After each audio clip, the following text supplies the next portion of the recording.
মালদার মানিকচকের বিজেপি কার্যালয়ে ভূতনির দক্ষিণ চণ্ডীপুর গ্রাম পঞ্চায়েতের বিজেপি প্রধান এবং বিজেপির এক মহিলা পঞ্চায়েত সদস্যের মধ্যে গন্ডগোলের ঘটনায় সিসিটিভির ফুটেজ প্রকাশ্যে আনলেন জেলা বিজেপি নেতৃত্ব। উল্লেখ্য, সম্প্রতি মানিকচক বিজেপি কার্যালয়ে এক ধুন্ধুমার কাণ্ড ঘটে।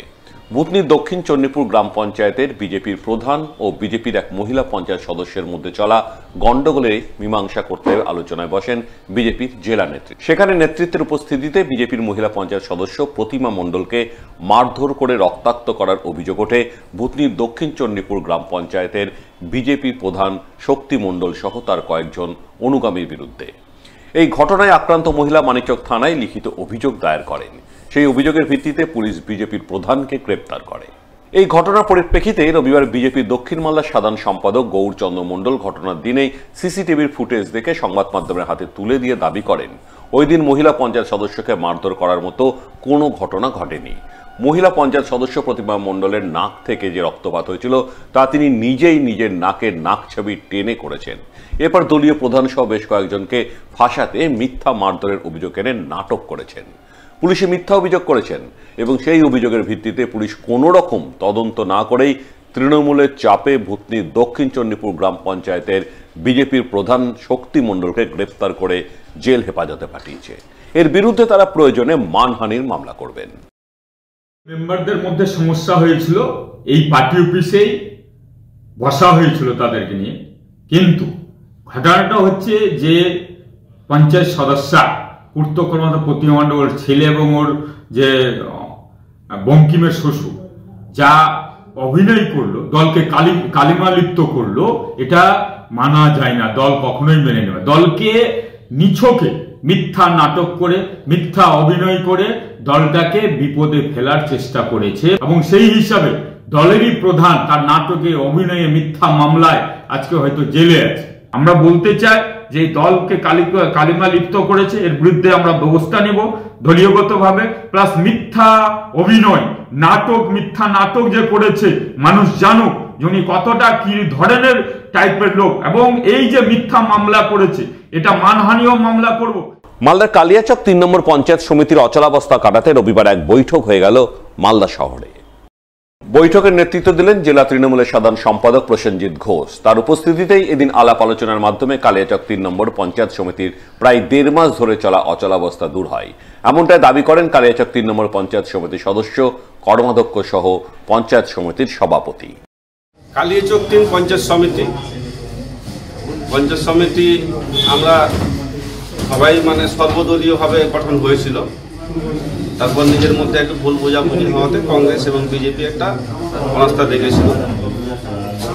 আজকে আমাদের মধ্যে আবার সেই ভুল ভ্রান্তি সব কিছু সমঝোতা হয়ে আমরা আজ থেকে আবার নতুন করে এই পঞ্চায়েত সমিতিটা যেন আমরা মেম্বাররাই মিলে ৪২ মেম্বার মিলে আমরা চালাবো, এটা অঙ্গীকারবদ্ধ আমাদের সভাপতি আমরা সবাই হয়েছি এবং আমাদের মধ্যে কয়েকটা কমিটি ফর্ম হয়েছে।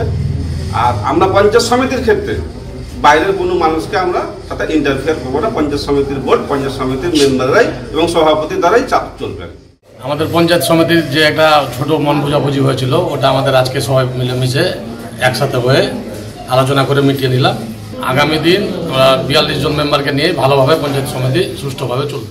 সবার খবরে সম্প্রচারিত খবরের জেরে হাল ফিরতে চলেছে মালদার রতুয়া ২ নম্বর ব্লকের গোবরজনা শ্মশান চত্বর এলাকা। ব্লক প্রশাসনের নির্দেশে রবিবার আড়াইডাঙ্গা গ্রাম পঞ্চায়েতের পক্ষ থেকে শ্মশান পরিষ্কার করার কাজ শুরু হয়। শ্মশান চত্বর এলাকার সমস্ত ঝোপজঙ্গল কেটে সাফ করা হয়। তবে শুধু শ্মশান চত্বর পরিষ্কার করা নয়, পরিষ্কারের কাজ সম্পন্ন হলে আগামী ১-২ দিনের মধ্যে রাতে লাইটের ব্যবস্থাও করা হবে, এমনটাই জানিয়েছেন আড়াইডাঙ্গা অঞ্চল প্রধানের প্রতিনিধি। এখানে শ্মশানের জঙ্গলগুলো পরিষ্কার করা হচ্ছে আমাদের প্রধানের নেতৃত্বে আড়াইডাঙ্গা গ্রাম পঞ্চায়েতে। আর পঞ্চায়েত সমিতি পরিস্থিতি মহল্লার ভিডিওকে জানিয়েছিল, বলেছিল। আর অন্যান্য গ্রাম থেকে আসছে শ্মশানে পুরাতে, এখানে লাইটের কোনো ব্যবস্থা নাই, জঙ্গল আছে, পরিষ্কার পরিচ্ছন্ন নাই, ওই জন্য প্রধান বলেছে। আর পরীক্ষিত পঞ্চায়েত সমিতি পরীক্ষিত মহল্লার বললো কি লেবার টাবার দিয়ে পরিষ্কার করে দে ভাই, জিনিসটা ভালো হবে, লাইটের ব্যবস্থা করা যাবে, সব কিছু কদিনের মধ্যে ব্যবস্থা হয়ে যাবে। মানুষ যখন সুস্থ হবে, পুরাতে পারে এবং ভালোভাবে বসতে পারে। উল্লেখ্য, সম্প্রতি সবার খবরে মালদার রতুয়া 2 নম্বর ব্লকের গোবরজন্না কালী মন্দির সংলগ্ন গোবরজন্না শ্মশানের বেহাল দশার ছবি তুলে ধরা হয়। ঝোপ জঙ্গলে ভরা গোবরজন্না শ্মশানে রাতের বেলা ঘুটঘুটে অন্ধকারে মৃতদেহ সৎকার করতে গিয়ে শ্মশান যাত্রীদের বিপাকে পড়ার দৃশ্য সর্বসমক্ষে আনা হয়, যা জানতে পেরেই ব্লক প্রশাসনিক আধিকারিকরা আড়াইডাঙ্গা গ্রাম পঞ্চায়েত কর্তৃপক্ষকে প্রয়োজনীয় উদ্যোগ গ্রহণের নির্দেশ দেন বলে খবর। সেই নির্দেশ পেয়ে রবিবার সকাল থেকে গ্রাম পঞ্চায়েতের পক্ষ থেকে গোবরজন্না শ্মশান চত্বরের ঝোপ জঙ্গল কেটে সাফ করার কাজ শুরু হয় এবং এই কাজ সম্পন্ন হলে আগামী 2 দিনের মধ্যে শ্মশান চত্বরে লাইটের ব্যবস্থা করা হবে।